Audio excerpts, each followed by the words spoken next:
Bienvenidos a este taller de APA y de licencias de Creative Commons, ¿no? La Universidad Don Bosco, a través de la biblioteca y la Dirección de Educación a Distancia, ¿sí? Se complace en brindar este taller para estudiantes, docentes y personal administrativo de nuestra universidad y también de instituciones amigas quienes nos acompañan, ¿no? En esta jornada.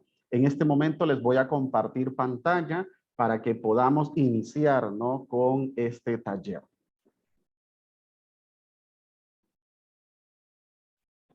Muy seguramente ya están observando mi pantalla y si ustedes presentan alguna duda, alguna dificultad, por favor, hacerla, ¿sí? A través del chat. Vamos a tener al final un espacio de consultas, de preguntas, de pronto que ustedes tengan en la medida yo vaya explicando y realizando algunos ejercicios, ¿no? Al final también se va a lograr pues habilitar el micrófono para que usted pueda hacer esta consulta. En la jornada que voy a explicar, podemos mantener los micrófonos apagados. Ustedes pueden encender las cámaras para que nos sintamos también en convivencia en este espacio, ¿no? Que es de ustedes principalmente, ¿no? Para que podamos formarnos, ¿no? Y de igual manera, a través del chat que va a estar habilitado, vamos a ir colocando estas consultas y el equipo de biblioteca de la universidad va a generar, pues va a seleccionar estas preguntas para que al final, a través del ingeniero Hermes, podamos resolverlas, ¿no? E interactuar. Bien, como les mencionaba, este taller es sobre el uso de la normativa APA en su séptima edición y también cómo se integran las licencias CC, estas licencias que muchas veces no conocemos cómo utilizarlas cuando estamos trabajando un ensayo académico, un libro, un capítulo de un libro, ¿sí? Un documental, una presentación como esta que estoy haciendo y que se las voy a compartir junto con la grabación de esta jornada. Y muchas veces no sabemos cómo utilizar estos recursos que son muy importantes como parte de la democratización del conocimiento, ¿no?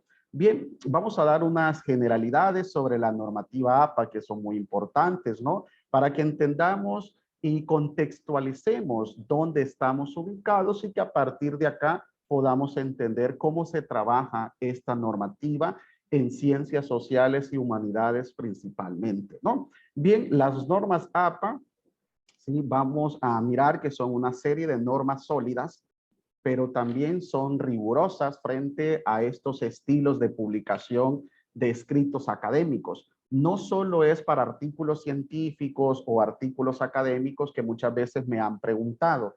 La normativa APA también es un recurso muy utilizado para estudiantes, para los trabajos de universidad, ¿sí? Para desarrollar, ¿sí? Un libro, un capítulo de un libro, para democratizar el conocimiento, como les mencionaba, y que haya un uso adecuado del material que nosotros publicamos en Internet.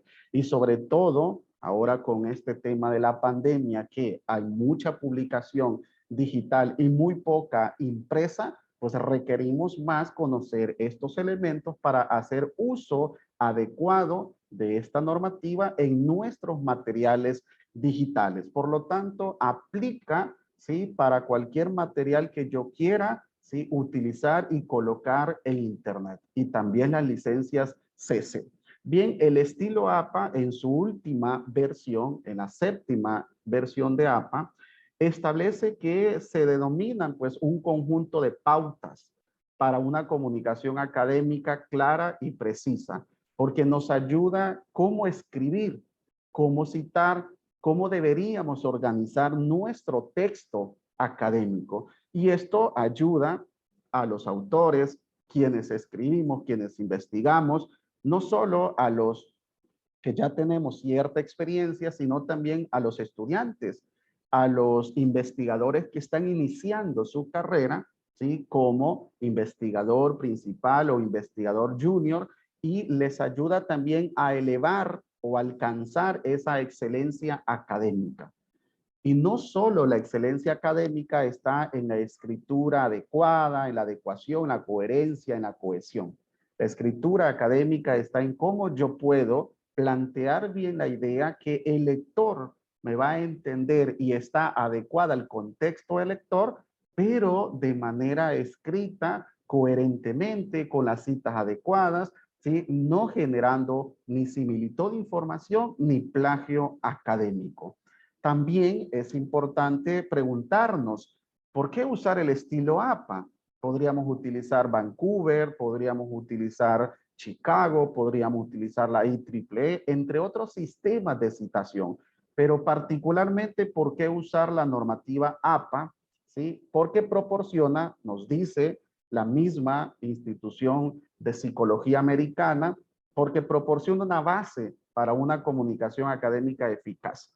Y lo hemos venido desarrollando, lo hemos venido también, ¿sí? De alguna forma experimentando, ¿no? Nos ayuda para que las revistas académicas que solicitan escritura en sus artículos en APA sea pues un poco más ligera la publicación y no se encuentre tanto problema al momento de enviar un artículo y que de pronto le indiquen que debe escribirse en la normativa APA y de pronto no tenemos claridad y hacemos una combinación de sistemas de citación, Chicago, Vancouver, APA o las versiones anteriores de APA con su última versión. Hacemos una ensalada de cosas y de pronto esto es, pues, para los pares evaluadores de un artículo es rechazado, ¿no?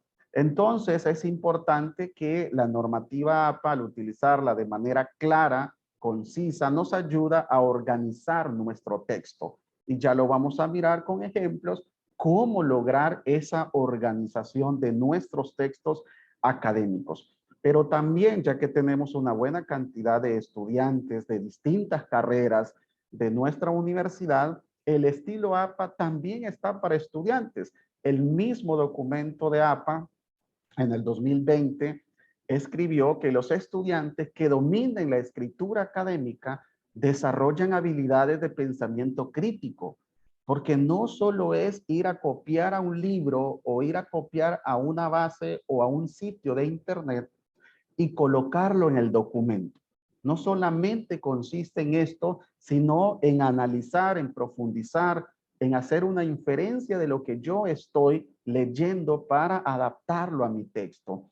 Y cómo lo puedo, ¿sí? Coherentemente generar a través de un párrafo, el hilo conductor, cómo integrar una cita, qué pasa si hago la cita textual o un parafraseo, cómo hacer esta integración. Y este desarrollo del material, de un trabajo, de un ensayo, de un artículo, me permite también desarrollar estas competencias de pensamiento crítico, de reflexión, de análisis sobre lo que yo estoy buscando en internet o de lo que estoy copiando en un libro. Perfecciona también la precisión y la claridad de su comunicación. Hay una comunicación más clara y también las ideas sí son más precisas. Voy a enfocarme siempre en el lector. No es que yo estoy escribiendo para mí, estoy escribiendo para mi comunidad de lectores. Si yo estoy dominando un tema en el que yo soy experto, ¿sí? En el lenguaje que yo vaya a escribir, debe ser claro, preciso, bien organizado para mi comunidad de lectores, porque a ellos es a quienes yo les debo pues el escrito y todo lo que realizan, ¿no? Bien, ¿por qué entonces podemos utilizar esta normativa APA? Porque vamos a evitar justamente el plagio. Y el plagio académico, lo quiero aclarar, que se determina cuando en una revista los pares evaluadores, en un trabajo de estudiantes, el docente, a través del apoyo de un software que podría ser Urcum u Original, como el que tenemos en la Universidad Don Bosco, u otro software de similitud de información, y luego de hacer ese apoyo con ese soporte tecnológico, analizamos y determinamos, como ya les mencionaba, par evaluador o profesor, que existe un porcentaje alto de similitud y luego del análisis existe el plagio académico, que ya podríamos mencionarlo como plagio académico. Es ahí donde a través de la normativa APA bien utilizada vamos a evitar justamente el plagio académico y la similitud de información. ¿Qué es entonces el plagio? Porque también me han preguntado cómo es que se considera el plagio o hasta dónde yo puedo tener similitud de información si, por ejemplo, lo analizo con Turnitin, con Urkun o con otro software, ¿no? Bien, cuando una persona utiliza, esto es en palabras muy sencillas, utiliza palabras, ideas o imágenes de otra persona y no reconoce abiertamente esa acción. Yo voy a internet y copio el texto, la imagen, la figura, la tabla y lo pego a mi documento de Word al que yo ya estoy trabajando. Y no reconozco quiénes han hecho ese trabajo. Lo coloco como que si yo lo hubiese elaborado. Eso, cuando ya lo determina el docente o el par académico, que ya es plagio, ¿sí? Esto en otros países es penalizado, ¿sí? Hay una regulación del derecho de autor y debemos evitarlo, ¿sí? 100% debemos evitarlo, ¿no? Bien, también nos dice la normativa que es cuando se niega a los autores el crédito que se merece. Y aquí es donde yo sugiero las licencias de Creative Commons. Porque cuando yo le coloco una licencia, yo estoy permitiendo algunos derechos, pero también estoy limitando otros derechos. Por ejemplo, si yo utilizo la licencia común, que es atribución, yo estoy mencionando que cuando coloquen el material, una imagen, una tabla, información, y existe la licencia de atribución, reconozcan quién es el autor de ese material. Es decir, que den crédito a la persona que ha creado este material. En este caso particular, a mi persona. Por eso hay una licencia de atribución. Y así podemos analizar las demás licencias de acceso pues abierto, licencias 4.0 internacional, que nos generan ¿sí? algunas condiciones de utilización del material didáctico, ¿no? O de los recursos también audiovisuales. Otro fenómeno que he encontrado siendo profesor de grado, de posgrados, para evaluador de artículos en distintas revistas académicas es el autoplagio. Y el autoplagio, y en estudiantes también se da mucho este fenómeno, el autoplagio es cuando yo tengo un texto académico que ya está en vías de publicación o está publicado, ya sea en una revista, en un libro, en un documento, y ahora lo quiero presentar en otra asignatura o en otro proyecto y no le doy crédito con quienes yo trabajé en ese libro, en ese artículo que ya está publicado previamente. Y por lo tanto lo vuelvo a presentar como que si nuevamente, ¿sí? Yo lo hice sin crédito a mis compañeros. Eso es autoplagio. O peor, yo no estoy dándome crédito por el trabajo que hice y lo presento como nuevo. Ese es el autoplagio. Y debemos evitarlo. Esto significa que si yo presenté un trabajo en una asignatura, y ese trabajo lo hice con mis compañeros y el docente lo revisó y luego tomo este trabajo y lo quiero presentar en otra asignatura sin ninguna modificación y sin ningún crédito de quienes trabajaron, es autoplagio. Porque ya está revisado, ya está calificado y posiblemente el docente le diga, vamos a publicar este trabajo, pero usted ya lo envió en otro proyecto, en otra asignatura. Eso es el autoplagio y lo debemos evitarlo para que nuestros escritos y nuestra claridad académica, nuestra transparencia y ética profesional siempre estén marcada en lo correcto, ¿no? Y por eso les mencionaba que están las licencias de Creative Commons para los que podamos de pronto encontrar cómo distribuir nuestro material didáctico en función, como ya les mencionaba, de la democratización del conocimiento. Para ello, ¿qué hay que hacer? Citar. Y una de las opciones que les brindamos es la normativa APA. Esta es uno de los caminos que podemos utilizar. Es una de las vías que podemos utilizar. Y la normativa APA nos dice que citar es reconocer las palabras o ideas de otras personas en nuestros trabajos académicos y científicos. no solo para un artículo, no solo para un libro, es para todo el trabajo académico que yo realice. Una presentación, ¿sí? Un ensayo, un capítulo, ¿sí? Un prólogo, lo que usted vaya a realizar y toma ideas de otros autores, deben citarse de forma adecuada. Y este es uno de los caminos, la normativa APA en su 7ª edición. Bien, APA también nos dice en esta introducción que les estoy haciendo, cite solo trabajos que haya leído e ideas que haya incorporado en su escritura. También me han preguntado, yo he consultado una cantidad de libros, he consultado una cantidad de artículos. ¿Los debo citar todos? ¿Los debo referenciar todos? Solamente debemos citar en nuestro texto académico, presentación, trabajo que nos hayan dejado en la universidad. Solamente hay que citar los que usted haya incorporado en el texto. Si un trabajo usted no lo ha incorporado, a eso se le llama bibliografía. Si usted lo ha incorporado en el texto, a eso se le llama referencias.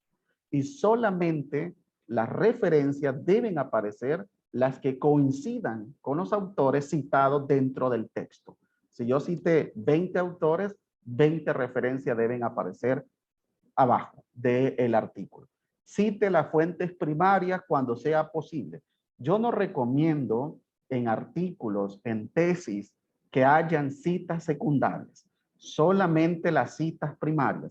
¿Sí? A excepción que usted no encuentre la cita primaria porque se escribió hace muchos años y este autor con el que usted tiene esta cita secundaria, ¿sí? Seguramente fue a una biblioteca, encontró el libro, pero no está digital y ya no lo encuentra usted en ninguna otra forma, ¿sí? Ni tampoco impreso ni digital. Entonces usted podría ahí utilizar la cita secundaria, que ya vamos a mirar cómo se debe desarrollar esta cita. Bien, ahora sí, empezamos entonces ya en materia cómo debemos hacer nuestras citas y les voy a compartir también un documento de Word para que podamos desarrollar, ¿sí?, el ejercicio. Esto se complementa con un taller que voy a brindar la otra semana junto con Biblioteca de la Universidad sobre gestores bibliográficos y búsquedas efectivas en Google a través de operadores booleanos, ¿sí? Por ahí les van a colocar el enlace si ustedes quieren participar y recibir también este otro taller que se va a desarrollar el próximo miércoles, siempre de 9:30 a 11, ¿no? Para que ustedes puedan tomarlo si les parece llamativo, cómo utilizar los gestores bibliográficos, principalmente Mendeley y Zotero, y cómo hacer búsquedas efectivas en Google a partir de operadores booleanos y otros repositorios y bases de datos que están en acceso abierto para que busquemos la información pertinente y no estemos buscando otro tipo de información que no contribuye, sí, significativamente a nuestros escritos académicos. Bien, vamos a iniciar entonces con algunas generalidades ya propias de la normativa en su última edición. Y vamos a empezar con esta primera línea que yo le llamo la cita textual o la cita directa, pero una cita textual o directa menor de 40 palabras. ¿Sí? Vamos, los que tengan un documento de Word, busquen algún tema, algo en internet, un artículo, ¿sí?, un libro, un capítulo, un libro, o lo que ya tengan escrito, si están trabajando un ensayo o una presentación. Entonces, habiliten esto en su documento de Word y si han copiado literalmente de internet, por favor, vean cuántas palabras tiene en el contador que aparece de Word de palabras. Vean si es una cita textual menor o mayor de 40. Nos vamos a concentrar en este momento en la cita textual menor de 40 palabras. Esta cita tiene dos vertientes, ¿no? La primera es con énfasis en el texto, que se llama cita en paréntesis. Y la otra es una cita narrativa, ¿sí? Que básicamente el énfasis es en el autor. Veamos esta primera con énfasis en el texto, lo que le llaman cita en paréntesis. Aquí existe un ejemplo en la presentación. Es una cita menor de 40 que está en paréntesis el autor y la cita, toda la cita está en comillas dobles, ¿sí? Toda la cita es menor de 40 palabras. Y en paréntesis se coloca, y ojo acá, hay varios autores y la normativa en su última edición menciona que a partir del segundo autor se coloca et al. A partir del segundo autor se coloca et al. Los primeros dos autores se colocan los apellidos y luego y. Pero a partir de cuando yo ya tengo un documento y tengo 3 autores, ya no coloco los apellidos de los 3 como en la versión anterior de APA.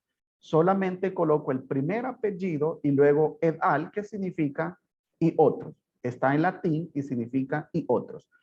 Coloco el punto y coma porque hay que separar por coma y como et al ya lleva punto, sea dentro o fuera del paréntesis, dentro del paréntesis le agrego la coma para separar el año del escrito del documento y luego coloco otra coma para separar la página. Luego en minúscula la página, punto y el número de la página en la que está la cita. Cierro el paréntesis y coloco punto final. Aquí hay algunos cambios en comparación pues a la 6ª edición de APA, que desde la primera vez, si hay más de 2 autores, se coloca et al. Esto no sucedía antes porque se colocaba hasta el 6º autor y luego del 6º autor se colocaba et al. Mientras tanto se colocaba pues el apellido de cada autor. Bien, vamos a mirar otro ejemplo. Acá siempre cita textual menor de 40 palabras, pero ahora es una cita narrativa. Es decir, es una cita con énfasis en los autores. ¿Sí? Cuando utilizamos este tipo de cita, es importante aclarar que si hay más de 2 autores, también vamos a colocar et al, como el ejemplo anterior. Solo que acá colocamos, en este caso, Aguirre et al, punto. Ya no lleva la coma porque está fuera del paréntesis. El punto en et al debe ir siempre. Cuando está dentro del paréntesis, todo, la página, el año, se coloca la coma porque separa el año. Pero dentro, eso sucede dentro del paréntesis. Cuando ya está fuera del paréntesis, solo se coloca el punto. Y luego en paréntesis, el año y entre comillas dobles, toda la cita. Y luego la página 29, en este caso, cierro el paréntesis y el punto. ¿Qué otro elemento existe? Que depende de cómo yo esté escribiendo, depende de la intención de escritura que yo lleve en mi texto, así será una cita o la otra cita. Por ejemplo, si yo quiero dar énfasis dentro de mi texto a los autores y yo voy a colocar de acuerdo con los hallazgos, ¿sí?, de Aguirre y otros, ahí menciono al autor, entonces me conviene colocarlo fuera del paréntesis y colocar en comillas la cita. Pero si yo no quiero hacer una discusión con el autor, sino con el texto en sí, coloco al final todo en paréntesis. Por ejemplo, yo estoy escribiendo sobre tecnología educativa y en algún momento yo menciono que la tecnología educativa genera impactos positivos en el desarrollo de competencias digitales en los estudiantes. Y coloco la cita textual porque lleva el hilo que yo estoy escribiendo y al final en paréntesis coloco todo, los autores, et al, el año, la página y cierro paréntesis. Porque lleva un hilo conductor de todo el texto. Mientras que yo voy a habilitar y voy a decir, de acuerdo con los hallazgos encontrados en el estudio realizado por Aguirre, y coloco la cita textual, entonces debería ir fuera del paréntesis el autor y dentro del paréntesis el año. ¿Puedo colocar la página allá donde está el año? Se puede. 2014, página 29. Y al final solamente se coloca, cierro las comillas y el punto.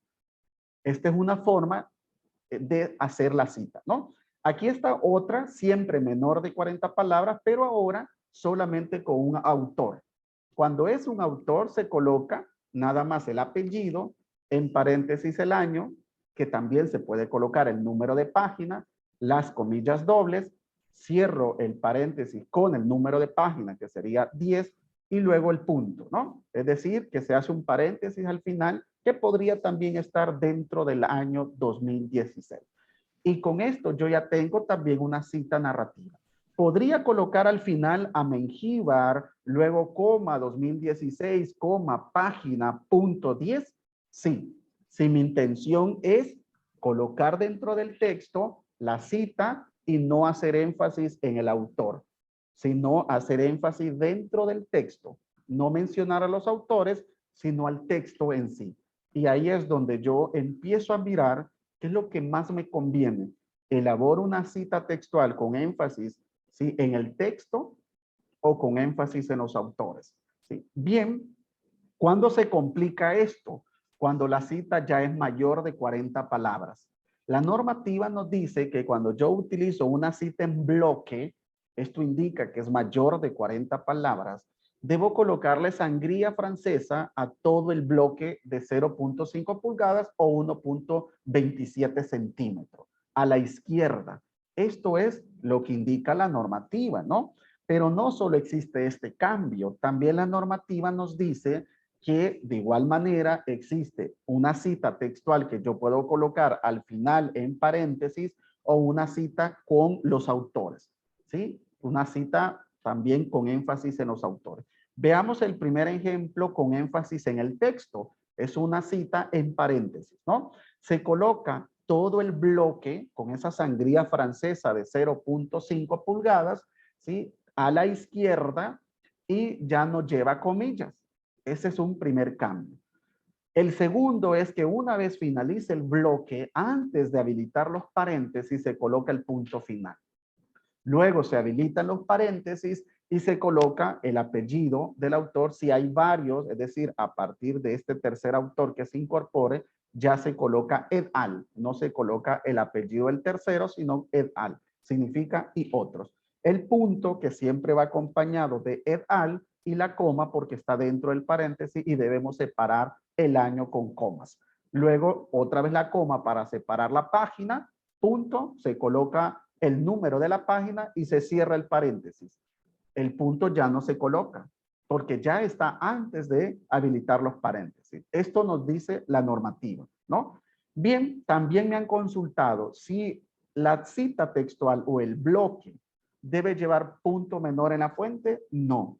¿Debe llevar un interlineado menor? No. Se coloca en el mismo tamaño, se coloca el mismo interlineado de todo el texto, solamente que lleva un bloque, no lleva comillas y se coloca el punto antes de habilitar los paréntesis. Esos son los cambios sustanciales que existen entre una y otra cita, ¿no? Entre la menor de 40 y la mayor de 40 palabras. Bien, está también la opción de colocar al inicio los autores, la cita narrativa, que también lleva el punto, como les menciono, et al, el año, y ahí también puedo colocar el número de página. En este caso está al final y antes de cerrarlo, antes de los paréntesis, está el punto final. Esto es importante porque también son elementos que hacen observaciones cuando se revisa un trabajo académico, un artículo, y no esté adaptado a la normativa AP. O no está utilizado de la manera correcta la normativa AP, ¿no? Yo coloco muchos bloques y no sé si colocar el número de página, no sé cómo ubicarlos, cuando las citas son mayores de 40 palabras, ¿no? Es decir, una cita de 50, una cita, por ejemplo, de 60 palabras, ¿no? No recomiendo, ojo acá para estudiantes, profesores, investigadores, no recomiendo el abuso de citas textuales. No recomiendo que abusemos de utilizar, entonces voy a utilizar aquí una cita, luego otra cita, luego otro bloque y toda la página está llena de citas. Porque entonces reúno a estos autores y listo, ya ellos hicieron el trabajo. ¿Y cuál fue mi aporte? Ninguno. ¿Dónde debemos hacer este equilibrio de citas y de parafraseo? Que es el que continúa, ¿no? ¿Dónde?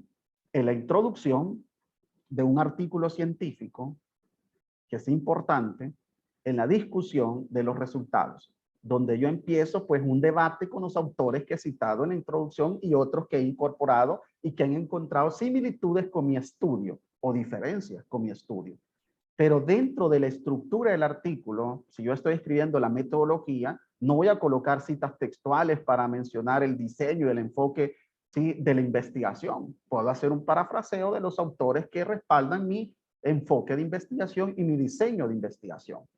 Y luego en las conclusiones, si la revista me pide conclusiones, puntualmente coloco las conclusiones, no necesito estar haciendo un contraste con la teoría. En la discusión sí se hace porque incorporo investigaciones de otros estudios de hallazgos similares o diferentes a lo que yo encontré en la investigación.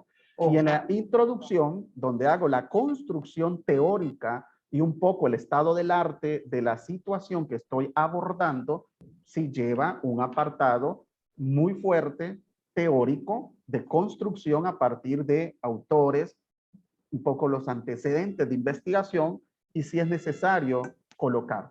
Pero no debemos llenar toda nuestra introducción de citas textuales menores o mayores. Debemos utilizar el parafraseo. ¿Y qué significa, sí, el parafraseo? Consiste en citar un autor que hayamos consultado. Pero en lugar de colocar todo el bloque, como hemos visto en los ejemplos anteriores, empiezo a escribir, ¿sí?, a inferenciar, a generar, ¿sí?, un análisis, a generar una profundización sobre lo que ya está escrito. Y a partir de ahí, con las propias palabras, interpretamos, hacemos inferencia y apropiamos el trabajo a nuestro contexto. Es decir, que si yo estoy leyendo un documento escrito, ¿sí?, por ejemplo, en otro país, y de pronto es un contexto muy distinto donde ellos hicieron la investigación, ahora yo lo quiero contextualizar a un momento más latinoamericano, ¿no? En ese sentido, pues en lugar de utilizar la cita textual, yo utilizo, ¿sí?, el parafraseo. Empiezo a generar una inferencia o una conclusión sobre lo que ellos han escrito. Pero como yo he colocado algunas palabras, ¿sí?, un sentido distinto, pero me he de alguna forma referido a ese texto, se debe colocar el autor y el año, separados por coma dentro del paréntesis, o fuera de este, el autor y el año en paréntesis. También nos dice la normativa que parafrasear es una estrategia de escritura eficaz, porque les permite a los autores resumir y sintetizar información de una o más fuentes, centrarse en información importante, comparar y contrastar detalles relevantes. Yo empiezo a mirar qué elementos me sirven de lo que escribió este autor, pero le empiezo a dar mi toque, mi estilo de escritura. Todos tenemos un estilo de redacción. Es importante que no perdamos ese estilo de redacción cuando hacemos un texto, cuando escribimos algo académico. Todos tenemos ese estilo que poco a poco se va descubriendo. Y cuando leemos sabemos de quién es el texto, porque utiliza conectores y que solo esta persona, este autor los utiliza, porque siempre hace un abordaje, ¿sí?, teórico donde hace un parafraseo con otros autores, porque siempre hay elementos comunes en sus textos y por lo tanto es fácil identificarlo quién ha escrito. Pero también es fácil identificar cuando el texto no es nuestro, sino que es de autores y basado en citas textuales mayores o menores de 40 palabras, ¿no? Porque finalmente no es mi escritura, es la escritura de los autores, ¿no? Bien, también es importante parafrasear que le permite ajustar el material al contexto. ¿Cómo es este tipo de parafraseo el que yo recomiendo? Que usted toma de internet el texto y en lugar de utilizar todo el bloque, empieza a analizar lo que usted lleva escrito y cómo incorporar esta cita a partir de lo que usted ya tiene elaborado y de esta forma que yo les menciono a los profesores con los que escribimos material didáctico para las carreras de educación a distancia, que debe fundamentar, debe contrastar. Si yo digo que las tecnologías de la información y la comunicación generan impactos positivos en los aprendizajes de los estudiantes, yo necesito que a algún estudio, algún autor, alguien me respalde lo que yo digo.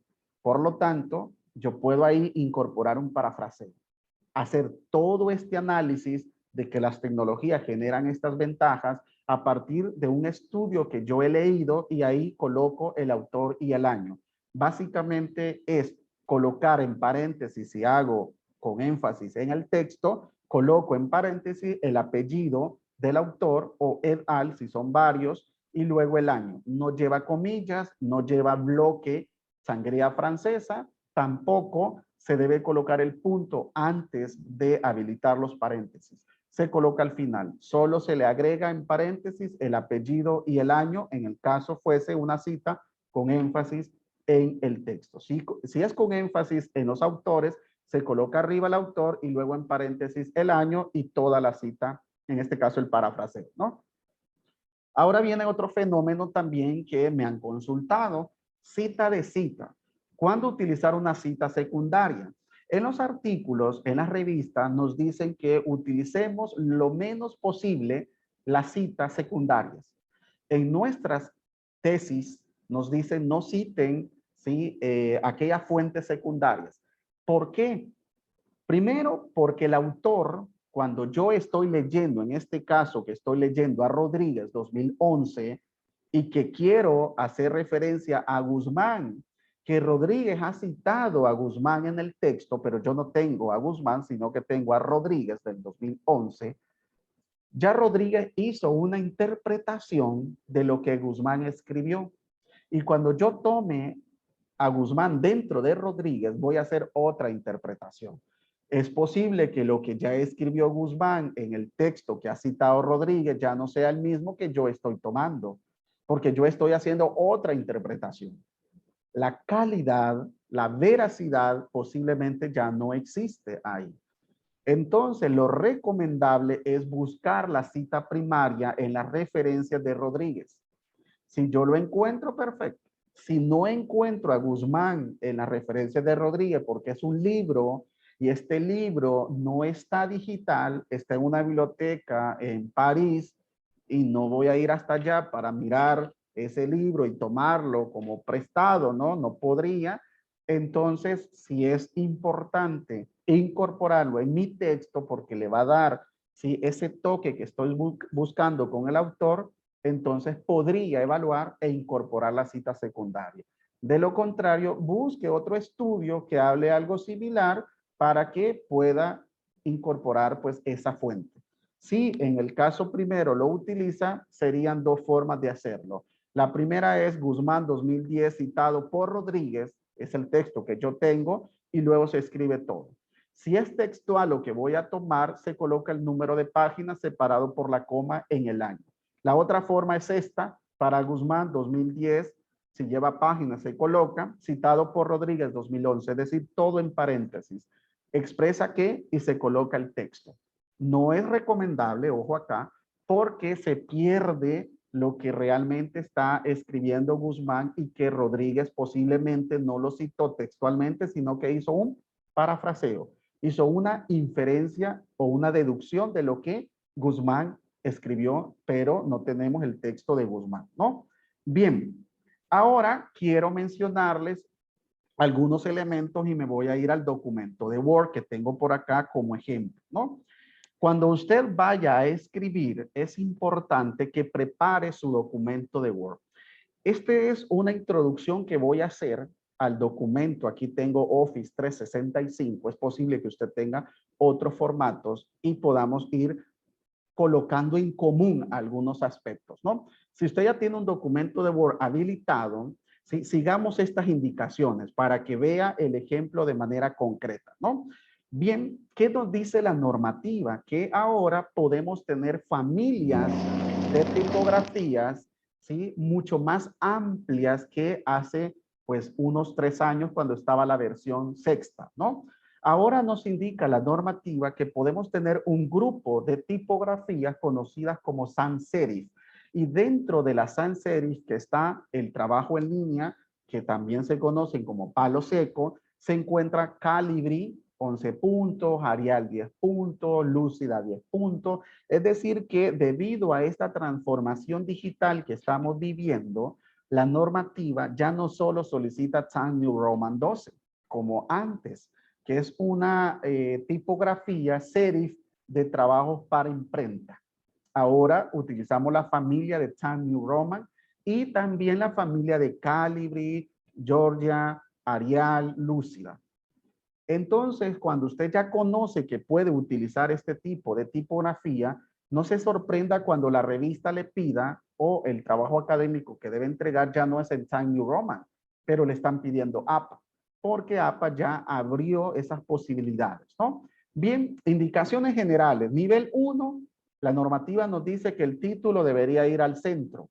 Y los niveles 2 y 3, que son subtítulos o subcapítulos, deberían ir a la izquierda, pero con cursiva. Esto depende también de la revista, de los trabajos que usted vaya a elaborar, ¿no? Estas son como generalidades de lo que la normativa nos dice. Ahora bien, tomemos en cuenta algunos puntos de los que están acá para que podamos colocar nuestro terreno de trabajo ya en contexto, ¿no? El primero es colocar la regla para la sangría francesa, ya sea la sangría en bloque o la sangría en cada línea de cada párrafo, ¿no? Bien, para ello es importante que tomemos en cuenta lo siguiente. En la cinta de opciones se encuentra el botón vista, ¿sí? Nos vamos acá a vista y vamos a observar que hay una opción que dice regla, ¿no? Nos vamos acá a vista y vamos a mirar de pronto acá que dice regla.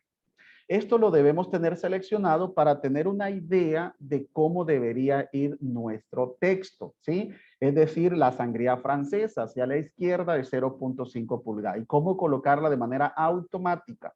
¿Listo? Luego vamos entonces, vayan si gusta siguiendo estos pasos, luego nos vamos acá a colocar las medidas. Cuando nosotros utilizamos un texto, un documento, debemos saber si lo que vamos a colocar está en centímetros, en pulgadas, en milímetros. Y debemos conocer esto, cómo utilizarlo, cómo ubicarlo, ¿no? Nos vamos a ir acá a opciones, ¿sí? Esto está acá en archivo, nos vamos acá a opciones, ¿sí? Observen lo que está apareciendo acá y luego nos vamos a una opción que dice avanzadas, ¿listo? Y luego más abajo vamos a encontrar en qué medida se encuentra pues nuestro documento, ¿no? Acá está en presentación. Mostrar medidas en unidades, centímetros, milímetros, puntos, picas. Yo automáticamente he generado que para este documento esté en centímetros, pero podría hacer el cambio. Luego aceptar y listo. Ya tengo para la sangría francesa de 1.27 centímetros porque así lo he configurado, ¿no? Luego nos vamos a diseño de página y vamos a o disposición para aquellos que tenemos Office 365. Lo encontramos acá. Disposición. ¿Qué debemos hacer? Configurar la página. Muchas veces no encontramos cómo configurar la página. Nos vamos acá a configurar. Estoy terminando un artículo que me lo han solicitado para un congreso y curiosamente nos dicen que debemos utilizar en todo mi artículo, debo tener superior, izquierdo, inferior, derecho de 3 centímetros. Bueno, si es 3 centímetros, entonces coloquemos 3 centímetros y configuremos esto en 3 centímetros. ¿Listo? Aquí puedo configurar para 3 centímetros, ¿no? Y esto podría ser algo de la revista, ¿no? No necesariamente es algo que de pronto nosotros querramos colocar, sino que la revista ya nos dice, bueno, tiene que estar en centímetros, 3 centímetros. Normalmente se utiliza 2.54 centímetros, que es el ejemplo que he colocado acá, el texto, ¿no? Pero podemos ubicarnos de acuerdo a lo que la revista. Este artículo que les menciono que estoy finalizando, me han indicado que debe ir cada página 3 centímetros, izquierdo, derecho, superior también e inferior. Luego nos aseguramos que la opción inicio debe alinearse el texto a la izquierda. ¿Listo? Yo tengo Office 365, busco acá en inicio que debe estar a la izquierda. No debe colocar el texto centrado, justificado. Esto normalmente antes los trabajos los entregábamos que justificados, se veía bonito, sí, que va pues el texto todo parejo, pero no, ahora la normativa nos dice debe ir a la izquierda y por lo tanto debemos ubicar a la izquierda, ¿no? Bien, luego tenemos en diseño de página o disposición se encuentra la opción de aplicar sangría. ¿Sí? Muchas veces no utilizamos de forma correcta la sangría o empezamos a mirar cómo utilizar la sangría de manera manual. Ya existe de forma automática colocar la sangría francesa. Donde encontramos siempre en disposición y luego vamos a encontrar acá sangría francesa. En lugar de aplicarle acá, vamos acá a párrafo, observen lo que hice y se habilita este cuadro. Cuando se habilite este cuadro, vamos a ubicar en un apartado que dice especial. Acá nos vamos a ubicar en la primera línea. ¿Por qué? Porque quiero que todos los párrafos inicien con sangría francesa de ¿cuántos? 1.27 centímetros, porque yo tengo unidades de medida en centímetros, ¿no? Entonces 1.27 que es 0.5 pulgadas. ¿Listo? Van a observar entonces que ya está configurado de esa manera. ¿Sí? Bien, ya tengo básicamente mi terreno para el trabajo. ¿Qué elementos debo tomar en cuenta cuando esté escribiendo? Y que esto es un repaso de lo que les mencionaba en la presentación. Autor, quién es el responsable y la fecha. Mengíbar, en este caso, si utilizo mi apellido, 2022. Esto debe ir en el texto. ¿Sí? En el texto. En la referencia ya vamos a mirar cómo debe utilizarse, ¿no?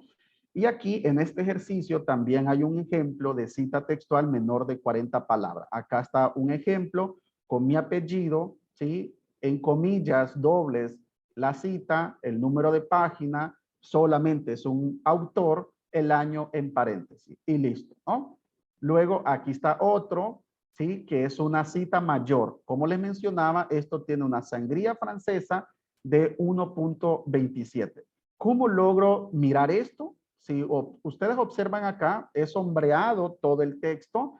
Veamos acá abajo que está el contador de palabras y me dice que tiene 47 de 623 palabras. Esto es una cita textual mayor de 40. Por lo tanto, observen acá en la sangría, a la izquierda tiene 1.27. ¿Lo hice de manera automática? Sí. A partir de acá, de especial, se logra mirar, como les mencionaba, la sangría francesa de 1.27. Veámoslo en un párrafo más abajo. Aquí está el parafraseo, que es otro ejemplo que les mencionaba de utilizar correctamente el autor, luego el texto y en paréntesis el año. Esto es en un recuadro que hay de concepto, ¿no?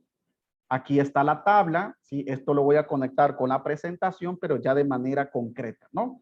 La tabla. La normativa nos dice que la tabla, es decir, el nombre de la tabla debe ir en negrita. No hay que colocarle punto, que cursiva, que 14, que 16, que 20. Es la tabla con la tipografía que estamos utilizando en negrita. Y debajo del nombre tabla se coloca el título. Este sí debe ir en cursiva. Y luego nos dice la normativa que la tabla tiene que ser sobria, tiene que ser limpia. Solamente debe tener, no debe tener estas filas y columnas bien marcadas y gruesas en negro. Eso lo rechazan las revistas. Debe ser una tabla muy simple, que lo importante de la tabla son los datos, lo que yo estoy mencionando dentro de la tabla. Y ojo acá, cuando coloco la tabla, no es que cada vez que yo tengo algo voy a colocarlo en tabla. Las tablas tienen que ser cuidadosamente ubicadas, ¿sí? No es que para todos los datos yo voy a colocar en resultados de mi investigación tablas y tablas y tablas. La normativa nos dice que debe utilizarse la tabla porque sintetiza la información, pero que le brinda al lector de manera resumida lo que él va a lograr interpretar de ese texto. Es decir, que le damos un panorama al lector sobre los datos de la tabla, pero no lo confundimos. No empieza el lector y acá ¿qué quiso colocar este autor en esta tabla? Que no es entendible. Se debe colocar con claridad el texto, ¿no? Y aquí tenemos este ejemplo, que es más una ecuación matemática y una descripción. Y abajo, o sea, debajo de la tabla, he colocado algunos ejemplos. La normativa nos dice que se coloca nota en cursiva y existen tres tipos de notas: general, específicas y de probabilidad. La general es cuando yo coloco de quién es la fuente. La específica es cuando yo doy una nota aclaratoria de todo lo que contiene la tabla, es decir, explico debajo de la tabla lo que contiene. Y la probabilidad es cuando yo hago una explicación de datos un poco más técnicos, numéricos, que haya alojado o que haya diseñado en esa tabla. Son elementos bien puntuales que debemos tomar en cuenta, porque en una revista le pueden rechazar el artículo o hacer la observación si las tablas no están bien estructuradas, ¿no? Normalmente yo utilizo las tablas para colocar categorías de análisis, si estoy haciendo una investigación cualitativa, subcategorías, indicadores, ¿sí? Y algunas preguntas que de pronto quiero que vayan dentro de los resultados. Y luego ya cuando hago el análisis, si es cualitativo el texto y todo lo que vaya surgiendo es descriptivo, en prosa. Si es cuantitativa la investigación y estoy utilizando un enfoque, ya sea experimental o no experimental, dentro de lo cuantitativo, podría evaluarse cuánto de estos datos que he recogido a través de una entrevista o de un análisis de cuestionario que yo hice a 5,000 personas, puede ir en la tabla o en los gráficos que se llaman figuras. Y esto es lo que les quiero comentar acá. La figura, ojo acá, la figura le llama APA figura a todo lo que enmarca ilustración, dibujo, esquemas, recuadros. ¿Sí? Todo eso para la normativa es figura. Muchas personas le colocan ilustración, que le colocan diagrama 1. Esto no es válido para la normativa. Solamente es tabla y figura. ¿Cómo se cita? Igual que la tabla. La figura en negrita, sin puntos, sin cursiva. Debajo de esta, el título debe ir en cursiva y luego se coloca la figura, es decir, el elemento que acompaña visualmente pues esa figura, ¿no? Y debajo de esta el ejemplo, que también es lo mismo, nota en cursiva y luego si es elaboración propia, a partir de quién, y finalmente nota por quién. En este caso he colocado pues mi apellido, o si esto es una licencia de Creative Commons, que esto lo voy a conectar justamente con la licencia de Creative Commons, ¿no? Y finalmente si es general, específica o de probabilidad. Siempre vamos a caracterizarlos por uno de estos elementos. Y listo, con esto ya tenemos, ¿sí? Un documento, ya podríamos trabajar un documento para utilizar la normativa. Y finalmente la referencia, vamos a tomar siempre en cuenta 4 elementos. El autor, es decir, quién es el responsable, la fecha, cuándo se publicó, el título, que es lo que dice pues ese texto, y el origen, a partir de qué, ¿sí? URL se encuentra esa referencia, ese material o esa publicación. Listo, con esto estamos ya muy bien preparados. Ahora nos vamos a ir al documento acá de Word. ¿Y qué hacemos normalmente? Ya para cerrar y dejarles un espacio a ustedes, ¿no? ¿Qué hacemos normalmente cuando nos vamos acá a Google, ¿no? Empezamos a mirar de pronto para un texto. Yo voy a colocar aquí propiedades textuales. Y hacemos esto. Buscamos propiedades textuales normal, ¿no? Esto un poco para estudiantes también. Y nos descuidamos de colocar algún operador booleano o utilizar de forma adecuada. En este caso, podemos utilizar propiedades textuales y yo podría utilizar end con un operador booleano, por ejemplo, texto, ¿sí? Académico o argumentativo, expositivo, y luego buscarlo en un repositorio que podría ser cielo, ¿sí? Y colocar pues que esto lo quiero ya sea un PDF. Y con esto ya me elimina Wikipedia, Rincón del Vago, buenastareas.com, entre otros sitios basura, ¿no? ¿Qué debemos mirar? Que de pronto aquí tengo Cielo México, tengo Redalic, ¿sí? Tengo Cielo también, y que son elementos de pronto importantes, ¿no? Aquí tengo también Cielo, ¿sí? Y tengo más texto. Aquí puedo mirar y de pronto este me sirve para lo que estoy haciendo, ¿no? Sí, el taller de la otra semana, cuando yo tengo esto, lo voy a guardar en Zotero, que está acá la extensión. Esto no lo voy a explicar en este taller. Y de Zotero lo guardo, ¿sí? En mi instalador que ya tengo y luego lo paso al documento de Word. Lo voy a pasar acá, la cita.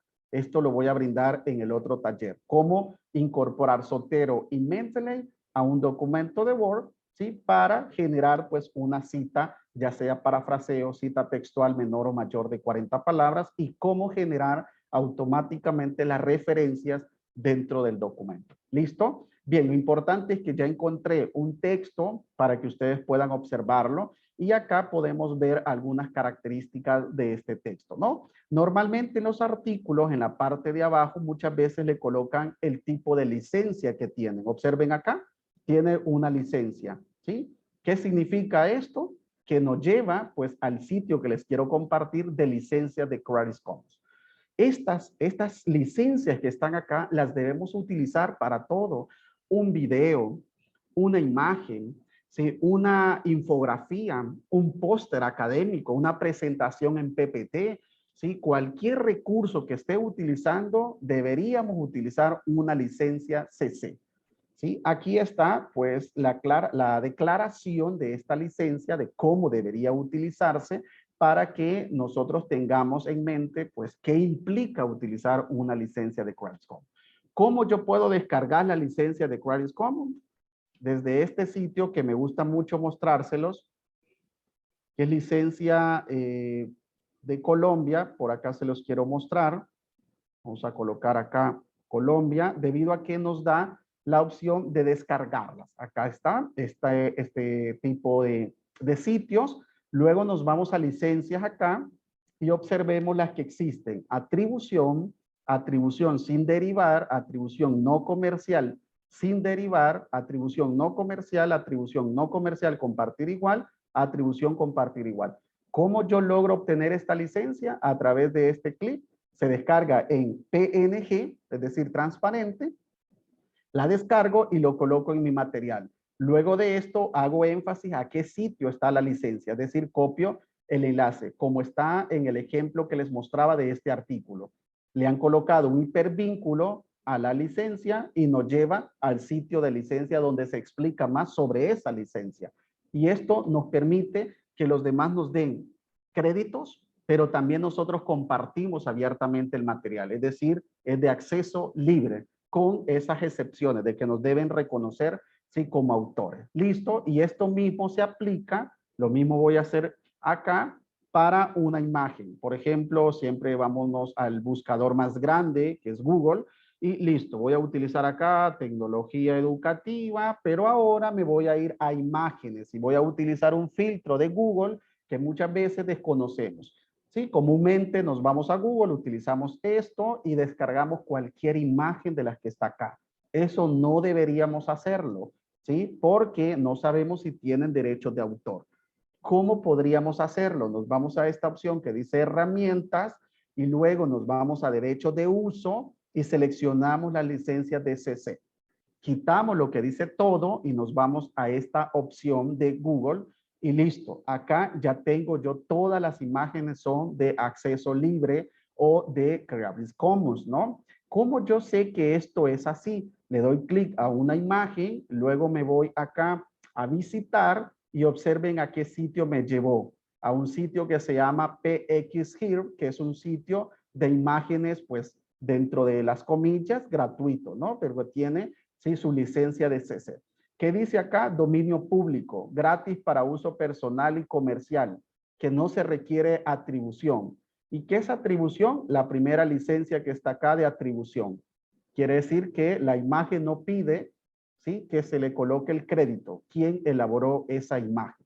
Lo mismo sucede si yo me voy a esta otra imagen, me voy a visitar y luego veo que está en un sitio que también es gratuito, ¿sí? Pixabay, que es gratuito, y acá nos dice también que se puede utilizar sin problema. Aquí dice gratis para usos comerciales, no es necesario reconocimiento. ¿A qué se refiere reconocimiento? Siempre atribución.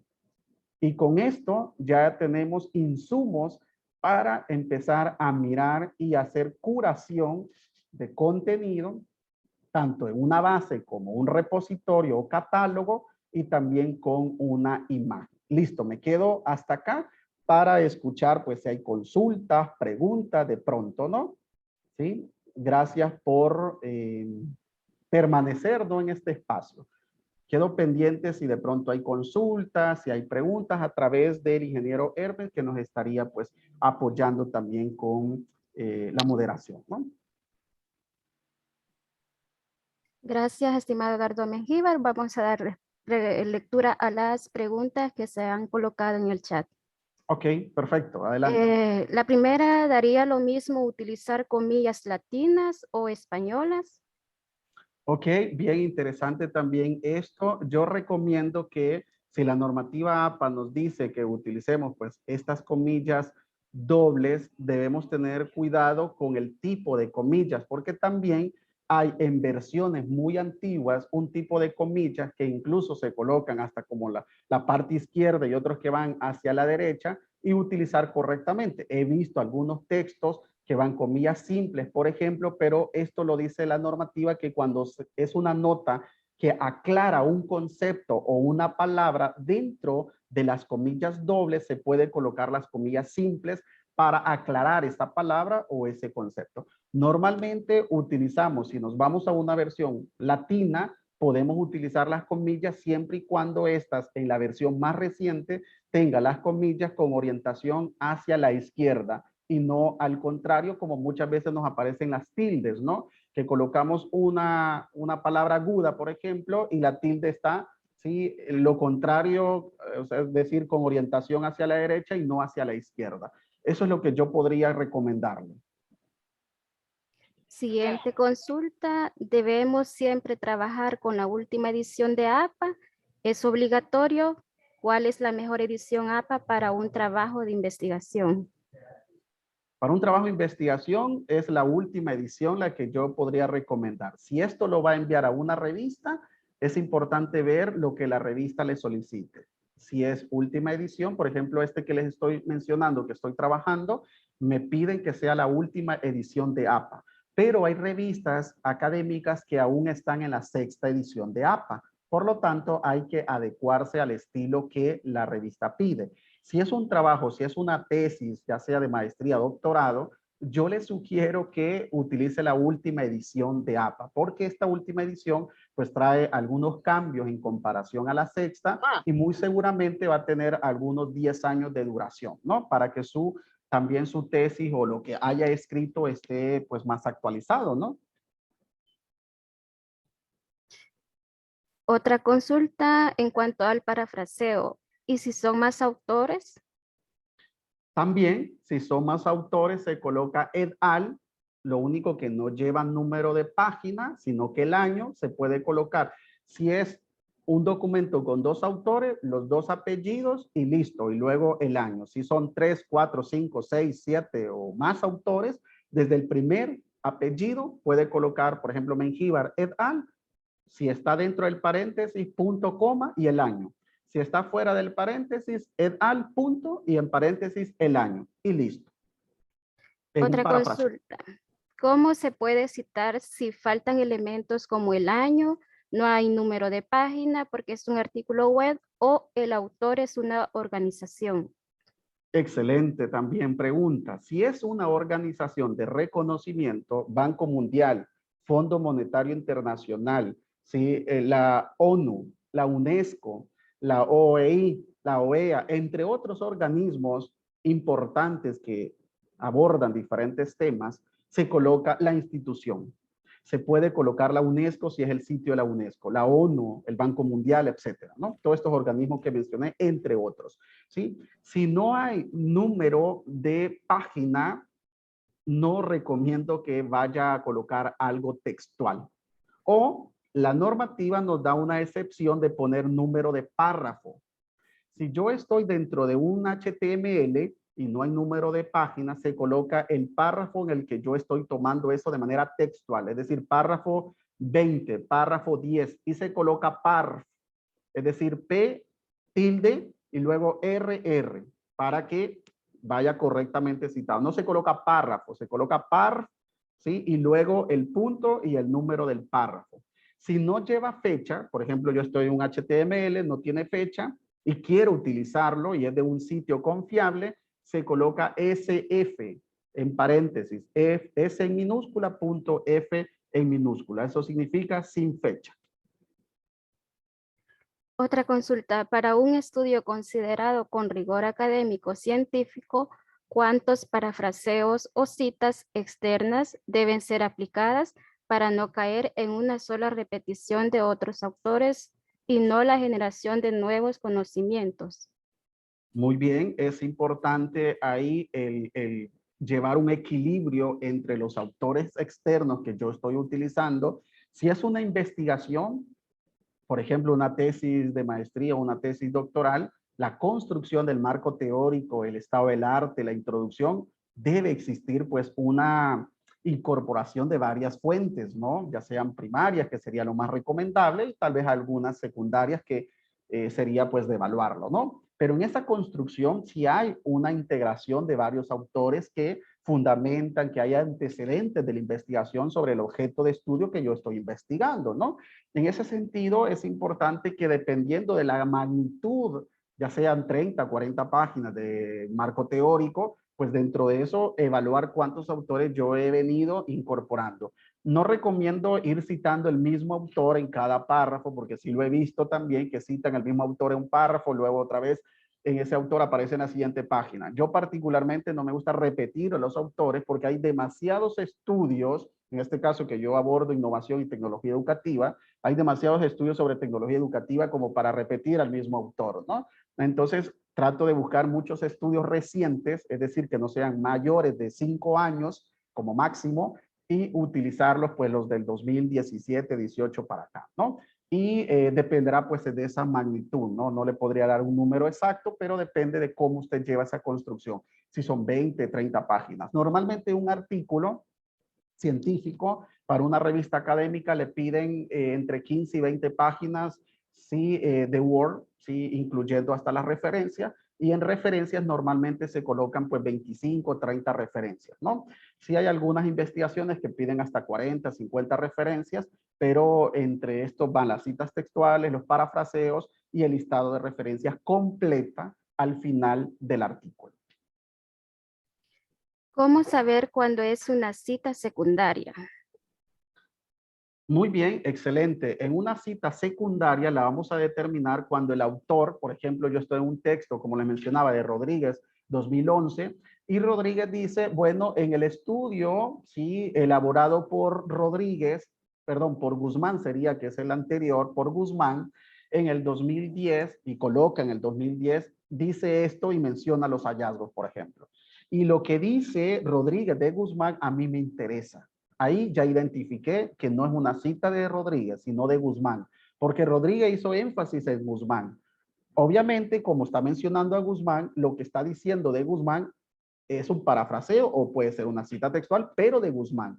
Ahí es donde yo logro identificar y decir, me conviene lo que dice Guzmán, no lo que está diciendo Rodríguez, entonces voy a tomar lo que dice Guzmán. Pero como no tengo a Guzmán, sino a Rodríguez, por lo tanto, yo debo hacer esa cita de cita. Lo ideal sería buscar a Rodríguez, dentro de todo lo que dice Rodríguez, buscar ahí la referencia de Guzmán al final. Si es digital, lo podré encontrar, pero si es un libro que Rodríguez tiene, pero no está digitalizado, ahí es donde voy a encontrar la dificultad para generar la fuente primaria. Siguiente consulta. ¿Qué tamaño de letra es recomendado para título y subtítulos de nivel 2 y 3? Bien, 14. 14 para las tipografías de niveles 2 y 3 y en el título principal, que también depende mucho de instituciones, de cómo piden los trabajos, normalmente es de 16 el título principal. Por ejemplo, Arial 16 o Times New Roman, ¿no? Que no se ve muy grande, pero que identifica los títulos en comparación al texto común. Esto depende mucho de las revistas porque y de los libros también a los que uno vaya a publicar. Este es un estándar que les menciono, pero es importante revisar lo que piden los editoriales, ¿no? Siguiente, con respecto a la referencia, ¿qué hacer cuando hayan citas que presentaban un enlace web en una fecha, pero al consultarse en otra fecha posterior, ya no existe la ruta web o se cambia la ruta? Ok, bien, la normativa nos dice que para colocar un sitio web debemos colocar día, mes y año en paréntesis. Por ejemplo, UNESCO, punto, paréntesis, 20 de mayo del 2021. Cierro paréntesis, punto, coloco el título que dice la UNESCO y luego la URL. Si esa URL luego no funciona, ¿sí? Y ya se ha enviado el trabajo, como está el día, mes y año en el que se hizo, en el que estaba, no en el que yo consulté, sino en el que aparecía el informe que se había escrito, tengo el respaldo de que en esa fecha, mes, pues día, mes y año, se había publicado. Si tengo la oportunidad, reemplazo la URL, pero si ya la envié y ya está publicada y no funciona, ¿sí? Se toma en consideración que se ha colocado día, mes y año, el título correctamente, y luego se coloca la URL. En el caso, pues, si no está funcionando, pero ya está publicado, sí, la excepción sería en estos elementos que les menciono que ya están publicados, ¿no? Siguiente, en una investigación para algún trabajo grupal universitario, ¿se coloca como autor únicamente a quien hizo la tabla o la figura o se coloca los nombres de todos los miembros del grupo? Si en una tabla es nosotros como autores del documento estamos haciendo la tabla, no necesitamos colocar nuestros nombres ni apellidos, ni en tablas, ni en figuras, ni en el texto. Cuando nosotros como autores estamos haciendo el documento, se coloca elaboración propia y eso aplica para todos los que están haciendo el documento. Si la tabla no es mía, sino que la utilicé de otro autor, entonces coloco ese autor o los autores que estaban en ese artículo. Si la tabla es un cambio que yo le voy a hacer, una adaptación que voy a hacer, entonces coloco elaboración propia a partir de tal persona o tales autores. Pero si yo lo hice, no coloco a los nombres de los demás porque se coloca elaboración propia. Y eso indica que todos los que estamos ahí en la portada donde dice autores, hemos hecho esa tabla o esa figura, ¿no? Siguiente, ¿cuál es el porcentaje de similitud aceptable para una tesis de maestría? Esto dependerá mucho de la institución, de las políticas de institución donde regulan la similitud de información y el plagio académico.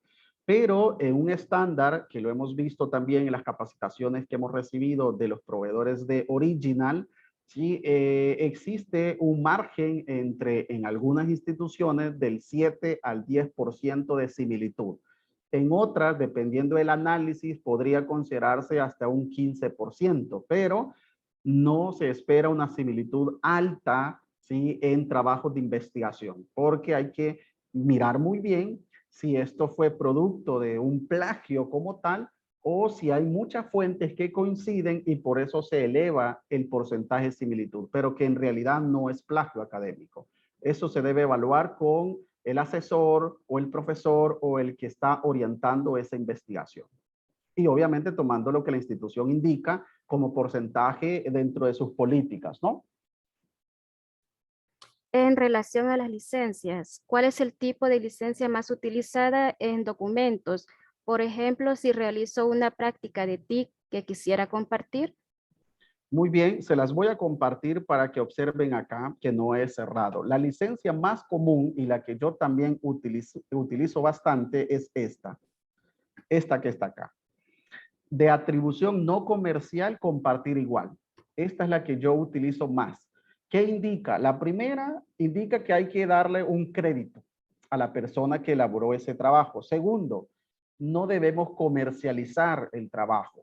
No debo hacer pues negocio o lucrarme de ese trabajo.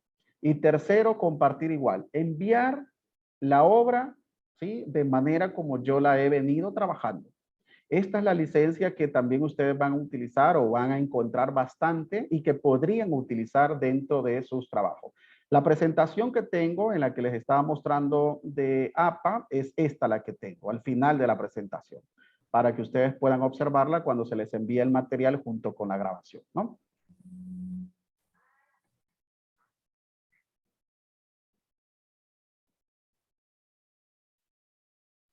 Muy bien. ¿Qué, qué diferencia existe entre cita primaria y cita secundaria? Que en la primaria es directamente el autor al que pues yo encontré y es quien escribió, que yo estoy tomando la información. Si por ejemplo, aquí tenemos a Ana Cecilia y yo estoy tomando un escrito de Ana Cecilia, entonces ella es la fuente primaria con la que yo estoy consultando. Pero Ana Cecilia citó, por ejemplo, a Abigail Navarro y yo tengo el texto de Ana Cecilia, pero no el de Abigail Navarro. Entonces, Cuando yo tomo el texto de Ana Cecilia y me interesa lo que Abigail, ¿sí? A través de Ana se ha escrito en ese texto, ahí es una cita secundaria. Por lo tanto, la cita secundaria pierde la veracidad, un poco la rigurosidad de la información. Y es ahí donde no se recomienda utilizar pues cita secundaria, porque yo debería tener la cita o el texto de Abigail, no la de Ana Cecilia, porque lo que en realidad me interesa es lo que dice Ana Cecilia de Abigail, no lo que está diciendo Cecilia, que es la fuente primaria, ¿no? Eso es básicamente, en pocas palabras, la diferencia. Marina de la Paz dice, si estoy en una página y hay un párrafo que va acorde con mi trabajo, pero este no tiene ni autor ni fecha, ¿cómo haría la referencia? Si no existe autor y no existe fecha y no es de una institución importante, reconocida, no cite, no la utilice. No le va a ayudar mucho, no le va a contribuir mucho.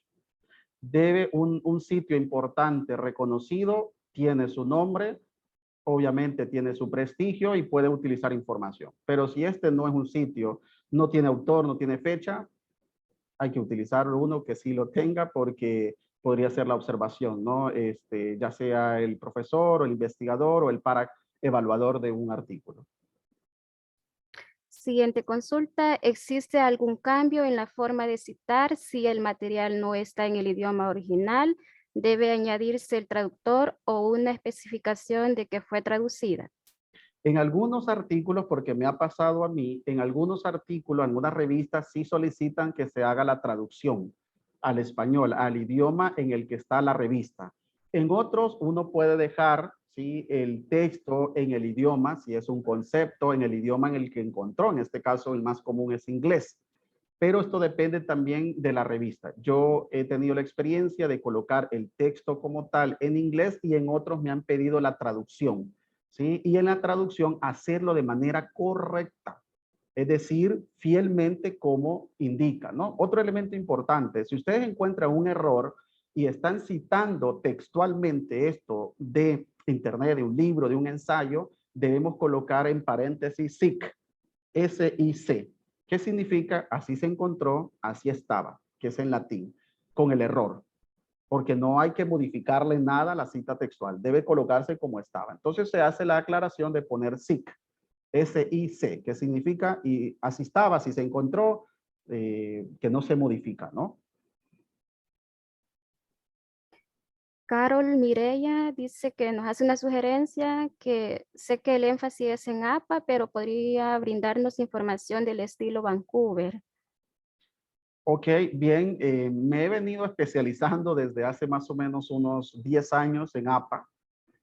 Conozco un poco de Vancouver, lo utilizan mucho en medicina, ¿sí? Los médicos, los artículos científicos que son muy buenos de médico utilizan Vancouver, sin embargo, no está dentro de mi abanico de posibilidades de competencia, ¿no? Pero podríamos también ver un contacto que también domine Vancouver para que brinde pues algún taller complementario de este, ¿no?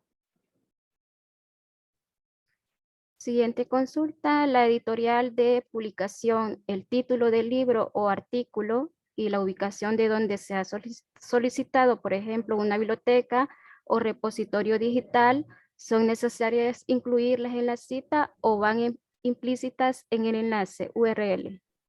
Dentro del texto, solamente independientemente de lo que estemos utilizando, siempre es el autor o la institución, en todo caso, el año y si es textual, el número de página.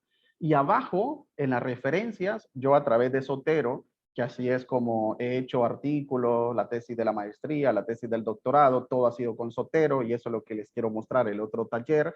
Sí, se hace de manera automática, pero es necesario entender cómo es que se hace esa referencia, ¿no? En ese sentido, al final voy a colocar, si es un libro, de acuerdo a la normativa, qué es lo que me espera de este libro. Por ejemplo, el autor, el año, el título del libro en cursiva y luego la editorial, el nombre de la editorial y la URL, si es digital. Si no es digital, llega hasta la editorial. Pero ya no se coloca la ciudad, no se coloca la versión, solamente el autor, el año, el título del libro en cursiva y posteriormente la editorial. La editorial y la URL. Y si no lleva, porque es impreso, entonces solo la editorial, punto, y ahí termina. Esto dependerá, esto cambia si es un capítulo de un libro, esto cambia si es un artículo de revista, esto cambia si es un catálogo, esto cambia si es un manual. Todo esto, ejemplos, todos estos ejemplos yo los tengo también en la presentación, que por cuestiones de tiempo no los abordamos, ¿no? Pero están también en la presentación ejemplo y cómo debería citarse.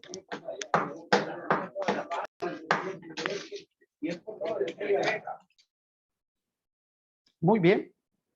Bien, hemos llegado al final de las preguntas. Ok, excelente. Si alguien quiere dar algún comentario o realizar sus preguntas por medio de activando el micrófono, lo puede hacer. Está abierto, ¿no? Para quienes quiera dar alguna duda, alguna pregunta. ¿Qué les vamos a enviar? Y por favor, aquellos que todavía no se colocaron completo el nombre, colóquense por favor el nombre completo. Se va a entregar un diploma de acuerdo con el nombre que usted aparece acá en Zoom, porque es el que nos permite a nosotros filtrar y ver que específicamente es su nombre completo. Así que puede colocarse el nombre completo. Y les vamos a entregar la presentación que les mencionaba al inicio, que va a ir en el correo, y también la grabación, ¿sí? A través del canal de YouTube de Biblioteca. Así es como se va a compartir. Y la próxima semana vamos a tener el taller complementario a este de gestores bibliográficos, cómo instalar e incorporar Zotero, Mendeley y cómo hacer búsquedas a través de operadores booleanos. Un poco lo que estaba haciendo ahora para imágenes, pero más profundo en el tema de los operadores, los repositorios, los catálogos y las bases de datos de acceso libre que podríamos utilizar. Muy bien. Yo creo que si no hay más consulta, pueden ustedes pues cerrar la sesión, ¿no? En mi caso, disculpe, no he podido renombrarme. Estaba viendo que en más, ¿Sí? pero solo me sale chat y grabar en esta computadora. Patricia, ¿verdad? Patricia Díaz. Sí. Si gusta, colóquelo ahí completo en el chat para que lo podamos filtrar cuando ya tengamos el enlace de Zoom, ¿no? Bueno, muy muchas bien. gracias. Ok, perfecto. Si gusta, Cecilia o ingeniero Hermes, quienes quieran finalizar pues la reunión, ¿no? Agradecidos como biblioteca con el doctor Eduardo Mejía por impartir este taller sobre las normas APAS y agradecidos con todos ustedes por el interés en participar en esta actividad. También los invitamos a estar pendientes de las diferentes actividades que Biblioteca imparte. Muchas gracias y feliz día. Gracias, feliz día. Hasta la próxima semana. Muchas gracias. Muchas gracias. Hasta luego. Un saludo. Muchas gracias, igual, saludos. Gracias, Saludos. Eduardo, y a todos. Hasta pronto. Saludos. Hasta pronto. Saludos. Saludos. Saludos. Excelente, excelente taller. Gracias. Gracias. Gracias.